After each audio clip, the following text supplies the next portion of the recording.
Graças e paz, queridos. Hoje eu quero compartilhar com vocês um trechinho de um livro que eu tô lendo. É esse livro aqui, Força e Feminilidade, da Rosana Salabai. E ele vem contando histórias de várias mulheres. E todas são maravilhosas, mas eu decidi trazer uma aqui, que é sobre Mary Durant. É da época da Reforma. E diz que eles eram perseguidos por causa do Evangelho de Cristo, né? E diz assim: aqueles que eram pegos de alguma maneira cultuando, pregando ou apoiando o protestantismo eram presos.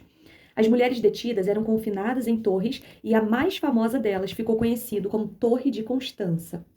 Foi nesse contexto que nasceu Mary Durand, em 1712. A família Durand mantinha sua fé pelas leituras diárias da Bíblia. O pai organizava reuniões secretas para celebrar a Santa Ceia e cultuar. E na casa deles também havia um esconderijo onde hospedavam pregadores que passavam pela cidade. Certa vez, porém, um vizinho os denunciou. A mãe foi presa e morreu na prisão. Aos 18 anos, Mary se casou, mas logo após o casamento, seu marido também foi detido e morto por causa da perseguição.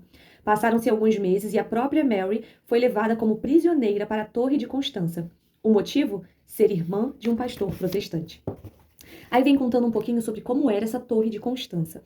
Na Torre de Constança, Mary viveu por quase 40 anos, ao lado de várias mulheres presas injustamente, apenas por se converterem ao protestantismo.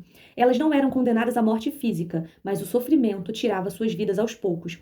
Eram dezenas de presas e existem registros históricos na França sobre cada uma. A prisão era terrível. Na torre havia duas grandes salas circulares, uma acima da outra, e não havia janelas, apenas um buraco no teto, com cerca de 1,80 m de diâmetro por onde entravam sol, chuva, frio, calor para os dois ambientes. As mulheres ficavam confinadas todas juntas e, como Mary sabia ler e tinha uma educação superior à maioria, logo ela se tornou a correspondente das presas. Era ela quem escrevia cartas para os familiares com as palavras de gratidão, exortação, consolo e pedidos de ajuda. Também foi por meio dessas cartas que ela conseguiu que levassem para a prisão uma luva saltério, um pequeno livro de salmos que as francesas escondiam em suas luvas, com hinos, que neste caso eram cantados em meio às lágrimas de sofrimento das presas. Mary também era quem muitas vezes consolava suas companheiras, porque, embora fosse a mais nova, sua fé tornou-se forte. Era ela quem encorajava as mulheres a não negarem sua fé, mesmo que isso lhes custasse a liberdade. Na verdade, bastava renunciar ao protestantismo e negar a autoridade da Bíblia que elas seriam soltas, mas Mary se recusava. Na Torre de Constança, que hoje é um monumento histórico na França, aberto à visitação, existe uma inscrição atribuída a ela. Na parede de pedras, Mary escreveu resistir. Ela se apegou à verdade da palavra de Deus e encorajou as demais. Então, durante todo esse sofrimento, nesse tempo que ela passou lá nessa Torre de Constança, que ela ficou lá dos 18 anos até os 57 anos, ela ficou quase 40 anos presa, ela escreveu resistir na parede. E quantas vezes nós queremos resistir às autoridades que Deus coloca na nossa vida, queremos resistir a Deus, queremos resistir à vontade de Deus para a nossa vida, mas ela estava ali resistindo da maneira correta. Ela estava resistindo na verdade da palavra, porque ela tinha a fé dela bem fundamentada. A autora desse livro comenta assim: a história de Mary Durand e das prisioneiras da Torre de Constança é mais uma daquelas que faz escorrer lágrimas de tristeza e corar o rosto de vergonha. Voltamos a ser confrontadas. Quantas vezes blasfemamos contra o Senhor ou o abandonamos simplesmente porque amamos mais a nós mesmas e a nossa reputação do que a Ele? Vivemos uma era de evangelho triunfalista. O resultado é que muitas de nós não estamos acostumadas nem dispostas a sofrer por nada, porque ouvimos constantemente que não nascemos para sofrer. Não aceitamos a dor, as lutas e o sofrimento.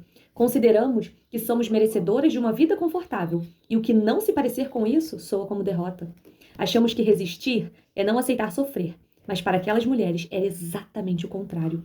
Resistir era não se dobrar ao que lhes daria prazer e liberdade. Nem os anos de maus tratos naquele lugar sombrio e miserável fizeram com que elas se rendessem às propostas de viver uma fé um pouco mais maleável.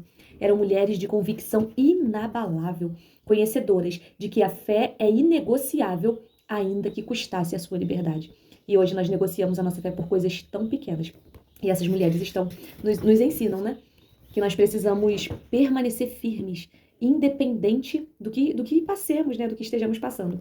E tem duas perguntinhas aqui no final que eu queria deixar para a meditação de vocês, que diz assim: qual é o sacrifício que o Senhor está lhe pedindo para resistir?